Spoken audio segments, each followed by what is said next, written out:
So, kalau you tengok dekat sini, dia ada tulis lah. Dia kata, only those, okay, only those people with good skills and ability as franchisee are willing to make a high investment in their capability as the entrepreneur.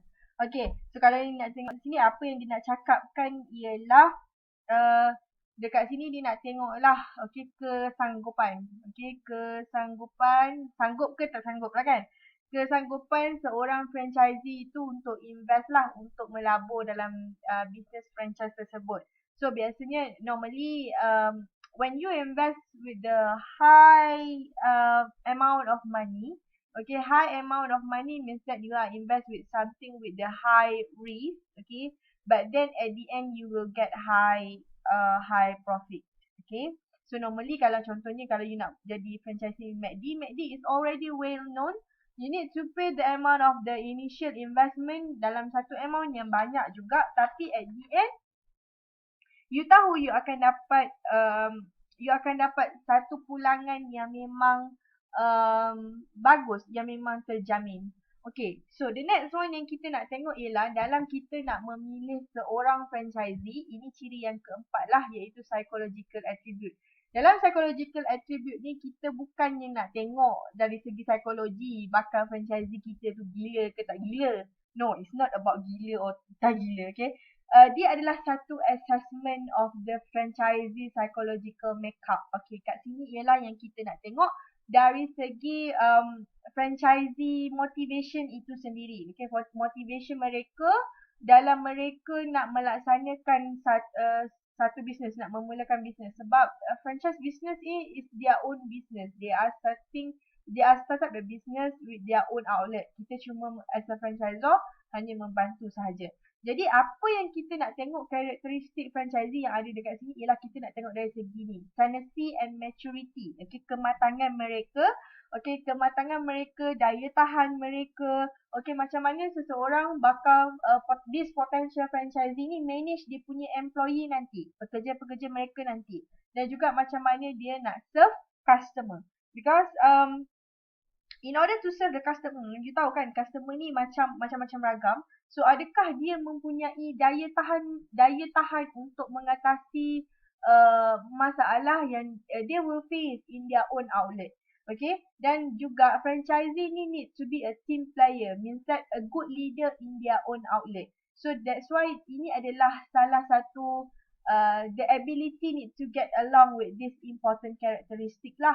So in order when you start to looking for the franchisee, you need to employ, you kena check this psychological profile first lah. Okay, sama ada dia layak ataupun tidak layak. So yang kita nak tengok adalah dari segi daya tahan. Okay, adakah franchisee tersebut mempunyai can be a good listener. Okay, sebabnya they are trained to be a leader in their own outlet. And then adakah the way how they prevent the problem ataupun cuba untuk atasi masalah yang berlaku dalam outlet masing-masing lah. Okay, alright, so this is what the meaning of the psychological attribute. Okay, and then in this stage of screening, dalam stage of screening ni tak ada apa sangat pun. This is yang dia nak cerita adalah stage dalam kita nak mencari bakal franchisee lah. So dalam kita nak mencari bakal franchisee ni, dia ada, this is the stage of the screening untuk kita kena follow. Okay, dan salah satunya untuk bagi menjimatkan masa, apa yang the modern way yang kita dapat tengok sekarang ialah kita dapat membuat internet survey. Okay, boleh to save time and money, dia kata they use initial internet survey to pre-qualify potential franchisee sebelum franchisor ni contact franchisee tersebut. So maksudnya kita boleh buat pre-screening sendiri, okay, dekat internet survey sebelum franchisor contact kita. Okay, so this is yang dia nak ceritakan dalam stage of screening lah. Okay, the next one yang kita nak tengok ialah dari segi So this is don't that we should not do. Okay, the next one ialah yang kita nak tengok adalah dari segi managing the franchisee. So selepas kita dah select, kita dah recruit, kita dah attract a large number of potential franchisee, and then kita dah select franchisee tersebut. This is how dekat 5.2, 5.2.3 ni adalah kita nak mempelajari macam mana kita nak manage kita punya franchisee. Sebabnya to be a franchisor, kita akan interact dengan human. We work in human, which is very complicated bila nak dibandingkan dengan kita bekerja dengan machine. Sebabnya they have a full large amount of psychological mumbo jumbo. So macam maksudnya kat sini ialah macam-macam perangai lah kan, macam-macam perangai. Jadinya how we gonna build a strong positive relationship with our franchisee. Jadi macam mana kita nak menjadikan franchisee kita ini sebagai friend, maksudnya kawan kita lah dalam kita nak manage mereka. Okay. So the most important thing is that in managing franchises yang kita nak tengok ada beberapa perkara lah. Okay, yang pertama sekali, yang ini yang kita nak tengok, in managing the franchises, we need to minimizing the conflict. The second one is generating value. The third one, communicating clearly, and the fourth one, controlling carefully. Okay, so in minimizing the conflict, dalam kita nak minimize the conflict ni, alright, you need to dikata your franchisee are legally independent business. Whole objective is to maximize profit net of royalties at their outlet lah. So maksudnya dia adalah franchisee ni, dia buka business adalah untuk dapatkan dia nak maximize the profit. Okay, kemudian you punya objektif pula as a franchisor is to maximize sales across your entire franchise system. So maksudnya objektif kita as a franchisor ni, objektif kita as a franchisor. Manakala objektif franchisee this one lah, untuk maximize dia punya outlet sendiri. Manakala kita nak kembangkan kita punya sales of kita punya keseluruhan franchise system. Manakala mereka yang franchisee ni dia hanya fokus kepada outlet mereka sendiri.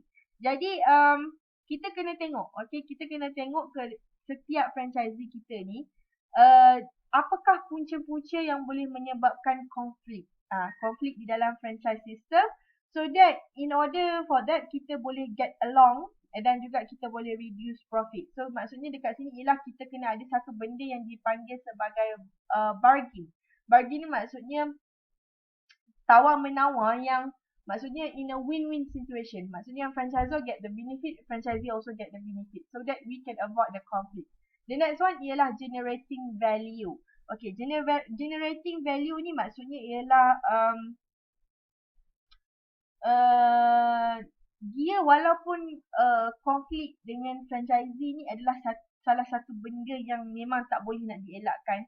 But at the end, walaupun ada konflik macam mana pun, kita kena buat satu benda yang akan generate value kita punya franchise system dari satu masa ke satu masa yang lain.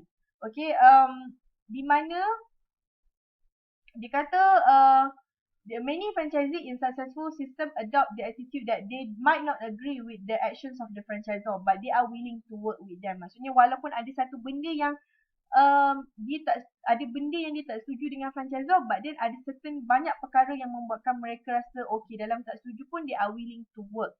Sebabnya as a franchisor, we need to be active. Aktif dalam untuk apa? Aktif dalam membuat R&D. R&D dari segi apa? Dari segi setiap benda untuk penambahbaikan kita punya produk ataupun servis. Okay, jadi bila mana ada penambahbaikan, franchisee akan nampak kita ada tendency untuk move forward from time to time. Jadi dan dia takkan rasa macam this business akan lingkup, akan tutup, tak ada. Sebab mereka nampak, okay, mereka nampak penambahbaikan tersebut, dan juga bila mereka nampak penambahbaikan tersebut, okay, whatever the conflict it is, at the end benda tu akan macam diam macam tu saja, sebab at the end benda tu akan bagi benefit dari segi financial kepada mereka. Okay, so bila financial benefits, we talk about the profit lah. Okay, penambahbaikan tersebut akan memberi profit kepada mereka. So tak kisahlah konflik macam mana pun. Okay, the next one ialah the third one dalam kita nak manage franchises ni, kita kena communicate effectively. Maksudnya kita kena communicate dengan jelas dengan franchisee kita. Communication is not only a verbal communication. Bukannya kita kena bercakap dari segi maksudnya cakap baik, mulut manis apa semua. No. Okay, the most important thing yang dimaksudkan dalam communicating clearly is about we need to be clear and precise in our franchise agreement. So maksudnya dalam sekarang ni ialah kita kena jelaskan, kita kena buat agreement yang jelas di antara kita as a franchisor dan juga di franchisee. Di dalam agreement tersebut, kita kena keluarkan, kita kena spell out exactly apa yang franchisee boleh buat dalam sistem tersebut, apa yang kita akan conduct dalam business mereka.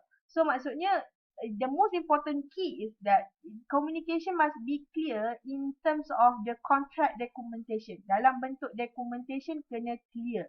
So yang mana boleh diubah, yang mana flexible, yang mana fixed, we must explain and they must be clear what are the terms that need to understand dalam business tersebut.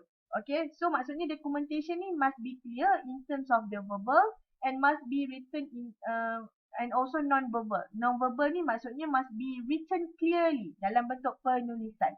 Okay, maksudnya kena jelaskan dalam bentuk penulisan lah. Alright, so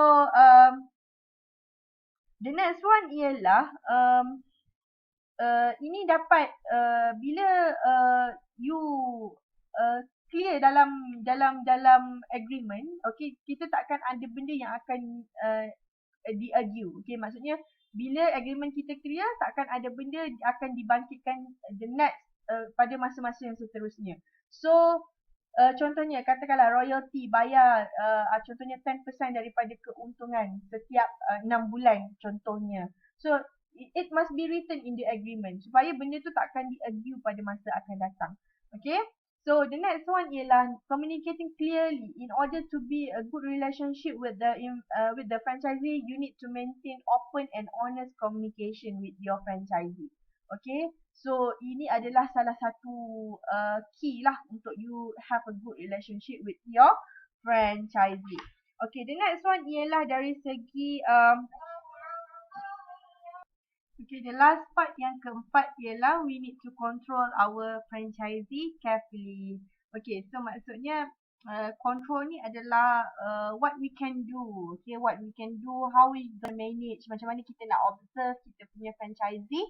Okay, adakah sebenarnya kita nak observe adakah mereka follow okay the terms dalam franchise agreement ataupun tidak. Maksudnya kalau you sign the agreement means you setuju lah, means you setuju what have been written in the agreement. So sekarang ni kita nak control, kita nak tengok adakah franchisee ni clear dengan agreement tersebut dan adakah mereka obligate, maksudnya mematuhi apa yang setiap perkara yang tertulis di dalam agreement tersebut lah.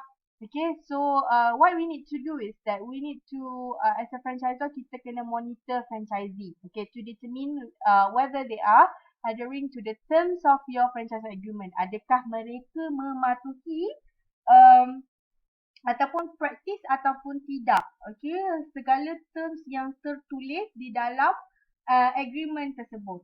Itu yang kita nak tengok. So apa yang kita perlu buat, okay, untuk kita observe ataupun untuk kita check sama ada franchisee kita ni follow ataupun tidak, adhering ataupun tidak terms and condition yang tertulis dalam agreement, kita boleh send franchise consultant. Maksudnya kita hantar consultant, okay, untuk check lah, untuk check sama ada franchisee kita ni conduct field audit of their operation. Maksudnya mematuhi ataupun tidak terms-terms yang tertulis di dalam agreement tersebut. Jadi bila kita bercakap tentang monitor the franchisee, okay, monitor the franchisees ni, okay, dia ada beberapa cara macam mana kita nak monitor franchisee kita as a franchisor. We have the monitoring method, okay, to supervise our franchisee. Okay, this include number 1, field support. Yang pertama adalah field support. Yang kedua adalah external service audit, yang ketiga peer review, yang keempat analytical tools dan yang kelima customer feedback. So, jom